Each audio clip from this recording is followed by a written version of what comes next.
महाकाल अड्डा 7 में आपका सभी का स्वागत है।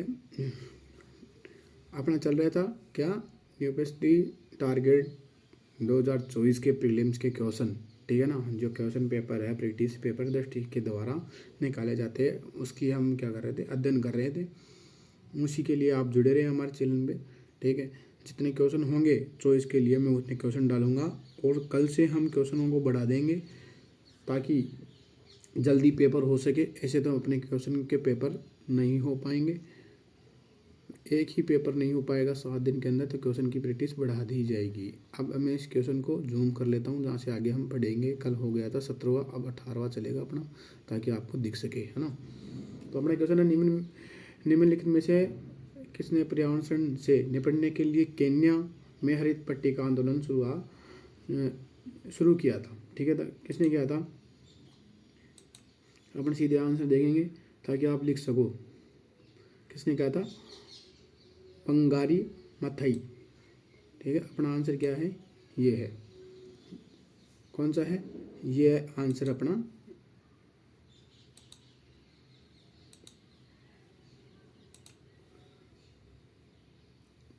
अब 19वां क्वेश्चन क्या है, 19वां क्वेश्चन है मानव विकास, क्या है,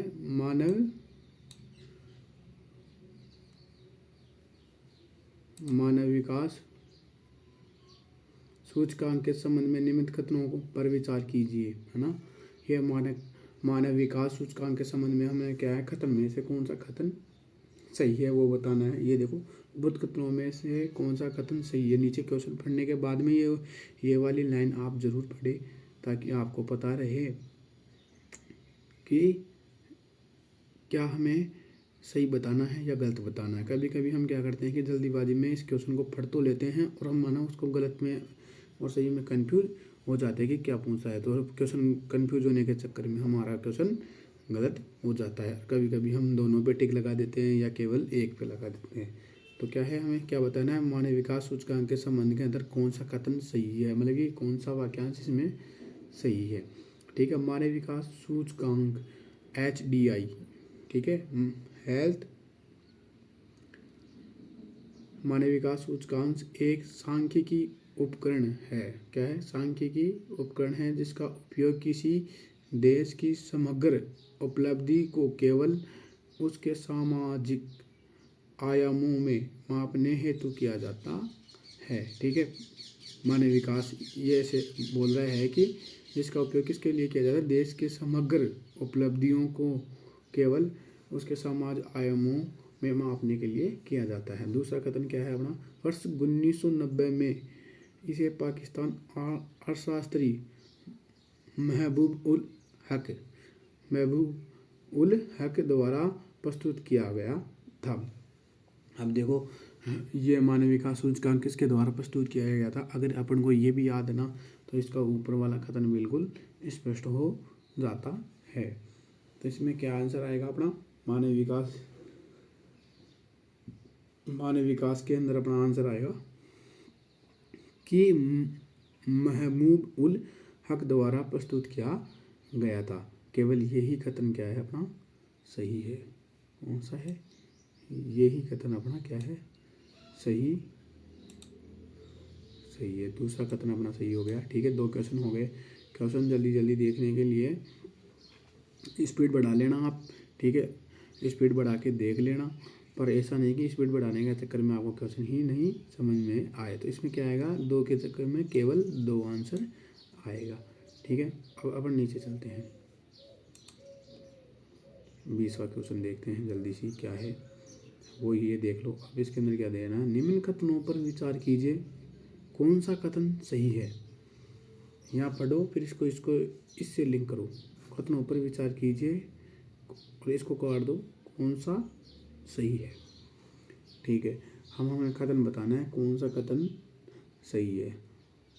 ओपन सोर्स, क्या है, ओपन सोर्स होता है ना, open source software, open software को सोर्स कोड के साथ वितरित किया जाता है, ठीक है। ये पहला कथन क्या है, ओपन सोर्स सॉफ्टवेयर को सोर्स कोड के साथ वितरित किया जाता है, ठीक है। वितरित किया जाता है। दूसरा क्या है, क्लोज्ड, क्या है, क्लोज्ड सोर्स सॉफ्टवेयर में यूजर्स सोर्स कोड को कॉपी कर सकते हैं। किसमें, एक थोड़ा वो क्या है, कंप्यूटर का क्वेश्चन है, ठीक है, थोड़ा देखो क्या है, क्लोज्ड, क्या है, क्लोज्ड सॉफ्टवेयर में यूजर्स सोर्स कोड को कॉपी कर सकते हैं या नहीं कर सकते हैं, ये पूछ रहा है। तो इसका क्वेश्चन, इसका आंसर होगा कि हम इसमें कॉपी नहीं कर सकते हैं, ठीक है। ये इसका कथन क्या हो गया कि नहीं कर सकते, तो ये तो गलत हो गया अपना, है ना, ये तो बिल्कुल गलत हो गया।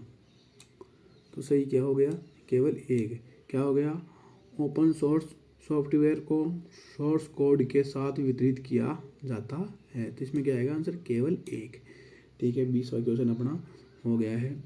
जैसे कि आपको अगर कंप्यूटर के क्वेश्चन नहीं आते हैं ना, तो उसके लिए आप उस क्वेश्चन को छोड़ ही देना जब तक आप कंप्यूटर ना पढ़ो, ठीक है। इसके अलावा अपन दूसरे क्वेश्चन ज़रूर देख लेना, ठीक है। हम नीचे आ जाते हैं अपन।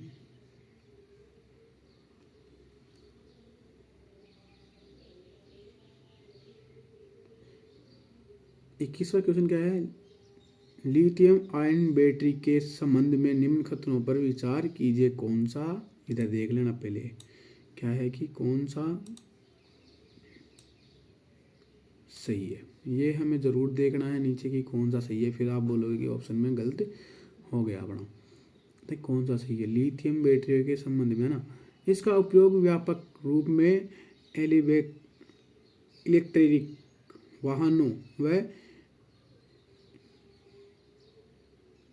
एरोस्पेस उद्योगों में किया जाता है। किस में किया जाता है, इलेक्ट्रॉनिक वाहनों और वह एरोस्पेस में किया जाता है। जैसे इलेक्ट्रॉनिक गाड़ी आती है ना, स्कूटी और कार भी आने लग गई आजकल, तो है ना इलेक्ट्रॉनिक, उनके बारे में पूछ रहा है कि लिथियम आयन की बैटरी का उपयोग किया जाता है। तो ये पहला कथन सही है या नहीं है, वो आपको बताना है। और दूसरा ऑप्शन में देख लो क्या है, चिली लिथियम का सबसे बड़ा उत्पादन देश है।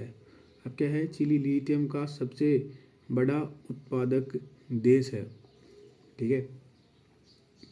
अब इसमें से कौन सा आएगा कि ऑप्शन केवल क्या रहेगा इसका, 21वें का अपना 21वें केवल एक, इसका क्या है आंसर, केवल एक ही रहेगा। दूसरा क्या है, ये गलत है, दूसरा क्या है, ये अपना गलत है, हटा दो इसको इधर से। तब लिथियम आयन बैटरी का किसके में उपयोग किया जाता है, इलेक्ट्रॉनिक वाहनों में और एरोस्पेस उद्योगों में किया जाता है। अब नीचे चलते हैं हम, जैसे कि 22वें क्वेश्चन के अंदर, ये क्वेश्चन शायद पढ़ा हुआ है इसलिए ये टिक लग रहा है, ध्यान रखना, ये क्वेश्चन जो टिक लग रहा है वो गलत है ना। कौन सा, निम्न कथनों पर क्या करेंगे हम, अब ध्यान से पढ़ लेना, कौन सा सही नहीं है, ये है। अभी तक तो हम पढ़ रहे थे, क्या है, कौन सा सही है, और हम पढ़ेंगे कौन सा सही नहीं है। आप देखो खत्म, ये है प्रस्तावना, पॉलिटिकल साइंस का क्वेश्चन है। तो ये पहला चैप्टर है प्रस्तावना, उसको तो आपको याद होगा, अगर तैयारी कर रहे हो तो याद ही होना चाहिए। प्रस्तावना भारत को एक संप्रभुता, समाजवादी, धर्मनिरपेक्ष और लोकतांत्रिक गणराज्य घोषित करती है, ठीक है ना, करती है बिल्कुल। ये क्या हो गया, सही हो गया, है ना। 44वें संविधान संशोधन अधिनियम 1974 द्वारा धर्मनिरपेक्ष शब्द का प्रस्तावना में शामिल किया गया था, गलत हो गया ये क्या है, गलत हो गया, ठीक है। भारतीय समाजवाद का उद्देश्य सभी निजी संपत्ति को समाप्त करना है, ये भी क्या है, समाजवाद का वो मतलब नहीं होता कि संपत्ति को समाप्त करना होता है, विकास करना होता है, ये गलत हो गया। तो अपना क्या हो गया, इसमें कौन कौन से गलत है, 2 और 3, तो क्या हो गया, ये ही ऑप्शन है। वो मैंने कन्फ्यूज के लिए बोल दिया था कि वो ऑप्शन नहीं होगा।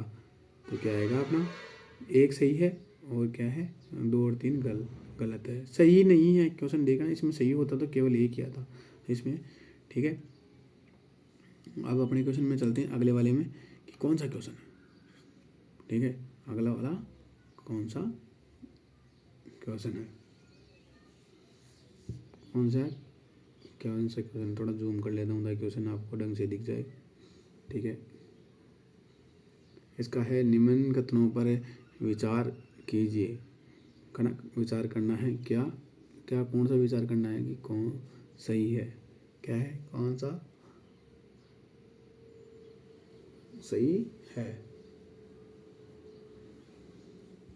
कौन सा सही है, ये हमें बताना है। ठीक है, तेल रिसाव से समुद्री स्तनधारियों को अल्पताप क्या है? अल्पताप हाइपोथर्मियो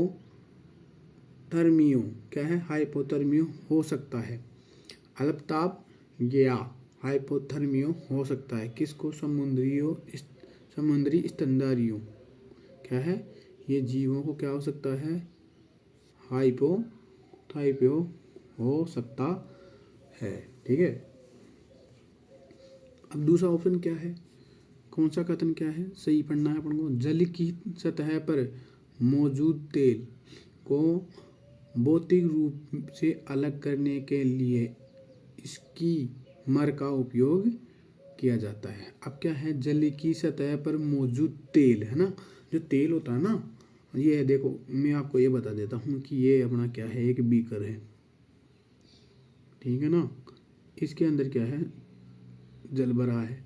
तो इसकी सतह पर जो तेल है ना, तेल का थोड़ा हम समझाने के लिए थोड़ा कलर थोड़ा मैं इसका क्या कर देता हूँ, चेंज कर देता हूँ ताकि आपको सही समझ में आ जाए। ये तो पूरा चेंज हो गया यार।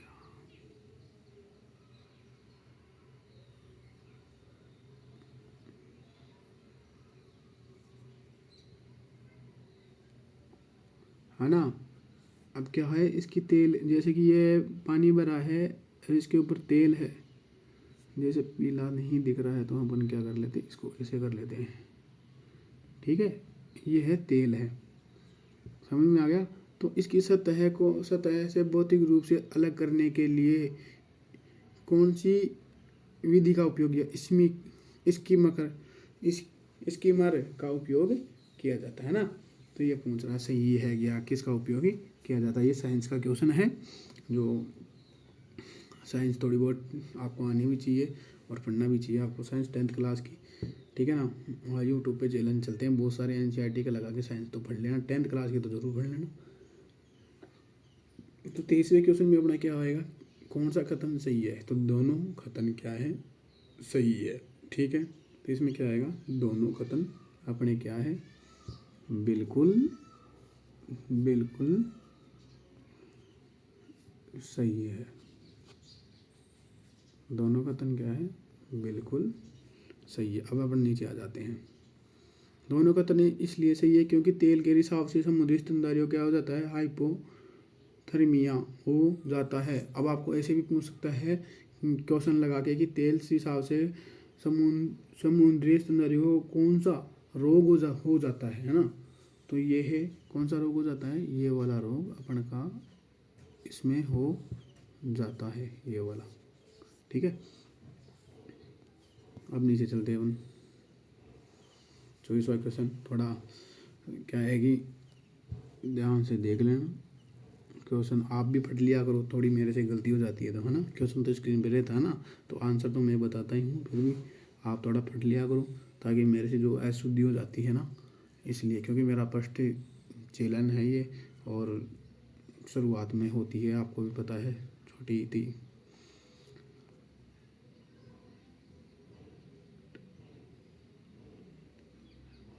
स्टर्न क्या है? स्टर्न स्वेप स्टर्न स्वेप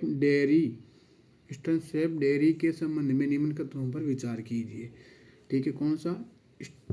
स्टर्न स्वेप डेयरी कौन सा सही नहीं है? पहले ये पढ़ लेना क्या है अपना, कौन सा सही नहीं है, इस पे ध्यान देंगे। ठीक है, अब पढ़ना है स्टर्न स्वेप डेयरी केवल नेपाल और भूटान में पाया जाता है। कहाँ पाया जाता है? नेपाल और भूटान में पाया जाता है। IUCN की रेड लिस्ट में इसे सुभेद श्रेणी में शामिल किया गया है। ठीक है, वे श्रेणी में शामिल किया गया है। तो नहीं, ये क्या है, इसको शामिल नहीं किया गया। अपना क्या है, केवल ऑप्शन एक सही है। स्टैंड स्पेस डेयरी केवल नेपाल और भूटान में पाया जाता है। तो क्या है, सही नहीं है। तो क्या है, सही नहीं है, ये केवल एक है ना, तो केवल एक सही नहीं है और दूसरा ऑप्शन सही है। सॉरी, इसमें थोड़ा क्या है कि मैंने वो क्या देख लिया कि सही है, तो इसके लिए ये थोड़ा गलत हो गया। ठीक है, तो इसमें क्या आएगा, केवल एक, मतलब कि ये गलत है। नेपाल और भूटान में पाया जाता है, ये बिल्कुल गलत है, ये सही आएगा। IUCN की रेड लिस्ट में इसे सुवैध श्रेणी में शामिल किया गया है। तो ये क्या है, सही नहीं है। ठीक है, तो ऊपर वाला क्या हो गया, ऑटोमेटिक ही क्या हो गया, केवल गलत हो गया। ठीक है, अब अपना 25वां क्वेश्चन है, निम्न कथनों पर विचार कीजिए। अब दोबारा देख लेते हैं। बार अभी मैंने अभी बोला था ना कि सही नहीं है, कौन सा आएगा, तो उसके चक्कर के अंदर मैं भी थोड़ा वो हो गया था गलत। इसमें क्या है, सही है बताना है। निम्न कथनों पर विचार कीजिए, जो हमें कथन सही बताना है। प्रत्येक संसदीय, ये क्या प्रत्येक संसदीय बैठक का पहला घंटा प्रश्नकाल के लिए निर्धारित किया जाता है। यह किया गया है, प्रत्येक घंटा पहला जो क्या है, निर्धारित किया गया है। क्या किया गया है, निर्धारित किया गया है। ठीक है, ये कथन पहला है, पॉलिटिकल साइंस का है। दूसरा कथन है अपना, संसदीय नियम पुस्तिका में शून्यकाल का उल्लेख नहीं है ना, शून्यकाल का कोई उल्लेख नहीं है। संसदीय पुस्तक है ना, उसके अंदर प्रश्नकाल में 3 प्रकार के प्रश्न पूछे जाते हैं। हाँ ठीक है, तो क्या है इसमें, ये भी सही है, ये भी सही है, ये भी सही है। तो अपना क्या होएगा, D 1 और 3 तीनों सही है। ठीक है ना। प्रत्येक, दोबारा क्वेश्चन देख लो, ये क्वेश्चन बिल्कुल पॉलिटिकल साइंस का अच्छा क्वेश्चन है। प्रत्येक संसदीय की बैठक का पहला घंटा प्रश्नकाल के लिए निर्धारित किया जाता है, बिल्कुल किया जाता है। प्रश्नकाल के कितने प्रकार है, 3 प्रकार से पूछे जा सकते हैं। अब आपको ऐसे पूछ सकता है क्वेश्चन बदल कर कि प्रश्न संसद के अंदर प्रश्नकाल में कितने प्रकार के प्रश्न पूछे जाते हैं। ऑप्शन होंगे आपके, जैसे कि एक प्रकार का प्रश्न पूछा जा सकता है, या 2 प्रकार के, या 3 प्रकार के, या कितने प्रकार के, 4 प्रकार के। तो कितने प्रकार के पूछे जाते हैं, 3 प्रकार के प्रश्न पूछे जाते हैं। मतलब कि ये जितने भी ऑप्शन है ना, ये इनसे भी क्वेश्चन बनते हैं। ठीक है ना, ऐसे कथन वाले क्वेश्चन आते हैं ना, उनसे भी क्वेश्चन बन जाते हैं। ठीक है, अब देखो, जैसे संसदीय नियम पुस्तिका में शून्यकाल का उल्लेख है या नहीं है, तो है ना, इसका ये भी बनता है क्वेश्चन। तो जैसे अपने अपन नीचे आ जाते हैं 26वें क्वेश्चन के अंदर, उचित लाभकारी क्या है, उचित और लाभकारी मूल्य FRP, उचित और लाभकारी मूल्य के संबंध में निम्न कथनों पर विचार कीजिए। है ना, आप पहले देख लेना, निम्न कथनों पर विचार कीजिए, फिर गलती हो जाएगा। क्या, कौन सा कथन सही है। अपन पहले ही तुक्का लगाने लग जाते हैं, प्रश्न बढ़ गए, है ना। तुक्का भी लगाए ना कम से कम, तो उसको पूरा पढ़ लिया करो क्वेश्चन को, ताकि तुक्का तो कम से कम सही हो ना। अब इसके बारे में कौन सही बताना है। उचित और लाभकारी मूल्य सरकार द्वारा घोषित मूल्य है। ये उचित और लाभकारी मूल्य क्या है, सरकार द्वारा घोषित मूल्य है या नहीं है, ये इकोनॉमिक्स का क्वेश्चन है ना। इसका निर्धारण कृषि लागत और मूल्य आयोग CACP, मूल्य आयोग क्या है, CACP की सिफारिश के आधार पर किया जाता है, सिफारिश के आधार पर किया जाता है। ठीक है, तो इसका आंसर क्या होगा, उचित और लाभकारी मूल्य सरकार द्वारा घोषित मूल्य है, बिल्कुल सही है। इसका निर्धारण कृषि लागत और मूल्य आयोग की सिफारिश के आधार पर किया जाता है। तो इसका क्या होगा, दोनों। ठीक है, अब इस 26वें क्वेश्चन के 2 क्वेश्चन और बन सकते हैं अपने, क्या बन सकते हैं। ठीक है, उचित लाभकारी मूल्य को कौन घोषित मूल्य करता है, सरकार करती है या अधिकारी गण करते हैं, है ना, दोनों करते हैं या कोई नहीं करता है, ठीक है। ऐसे भी क्वेश्चन बन सकते हैं। तो आप जितने क्वेश्चन ऑप्शन में होते हैं ना, उसके द्वारा क्वेश्चन बनाकर सोचा करो कि कौन सा क्वेश्चन कैसे बन सकता है। जैसे इसके अंदर दूसरा ऑप्शन है, इसका निर्धारण कृषि लागत और मूल्यांकन आयोग, ठीक है, की सिफारिश के आधार पर किया जाता है। और अब देख लो, अब इसका ऑप्शन चेंज कर देते हैं। इसका निर्धारण कृषि लागत और मूल्यांकन की जगह क्या कर देंगे, नीति आयोग की सिफारिश के आधार पर किया जाता है। तो अपना ऑप्शन क्या होता, केवल एक ही सही होता, दूसरे क्या होता, गलत हो जाता, क्योंकि मूल्यांकन आयोग की सिफारिश पे किया जाता है। किसका, उचित लाभकारी मूल्य का, है ना। सिफारिश किसकी सिफारिश पे किया जाता है, CACP के सिफारिश पर किया जाता है। जितना सोचोगे ना उतना क्वेश्चन बढ़ेंगे एक ऑप्शन से, वही सही है आपके लिए, क्योंकि ये छोटी मोटी एग्जाम तो है नहीं, अपने भी खुद का सोच लिया करो क्या क्या हो सकता है, ठीक है। निम्नलिखित कथनों पर विचार कीजिए, कौन से कथन सही है, क्या है, कौन सा कथन सही है, ये ध्यान रखो, ठीक है। कौन सा कथन सही है। भारतीय प्रतिभूति, है ना, भारतीय प्रतिभूति और विनिमय बोर्ड SEBI, विनिमय बोर्ड क्या है, SEBI एक वैधानिक निकाय और बाजार नियामक, क्या है, नियामक है। भारतीय प्रतिभूति और विनिमय बोर्ड एक वैधानिक निकाय और बाजार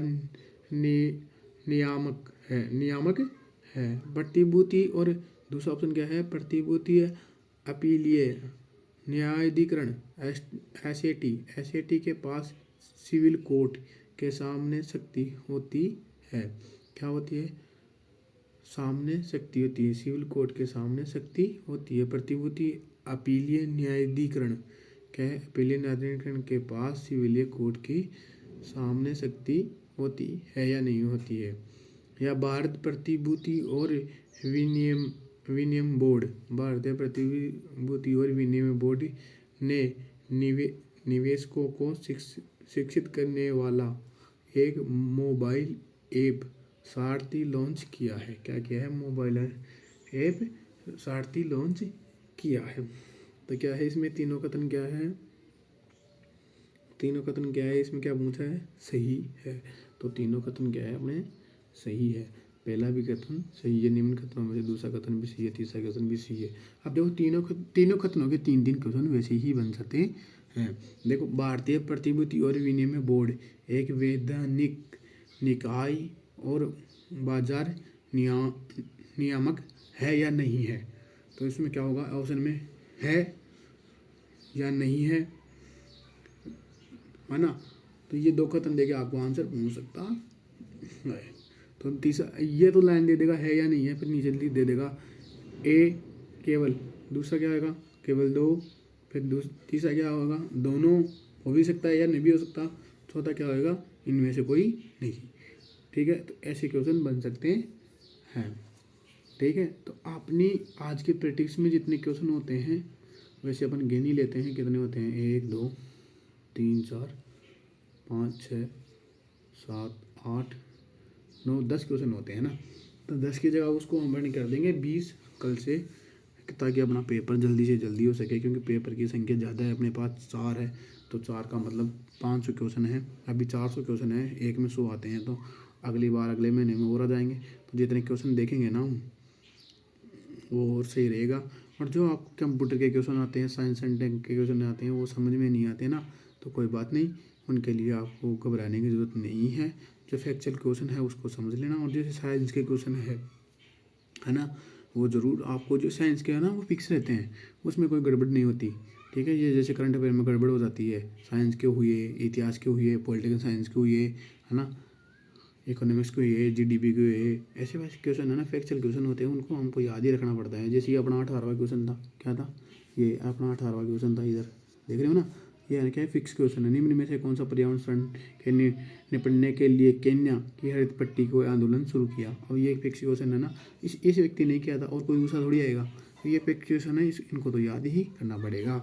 और दूसरी बात अपन क्या है कि जितना जल्दी क्वेश्चन देखेंगे उतना अच्छा रहेगा, जिसको थोड़ा वीडियो स्लो लगती है वो तेज़ करके देख ले। दूसरी बात कि कोई दिक्कत आ रही हो वीडियो में तो आप हमें कमेंट करें।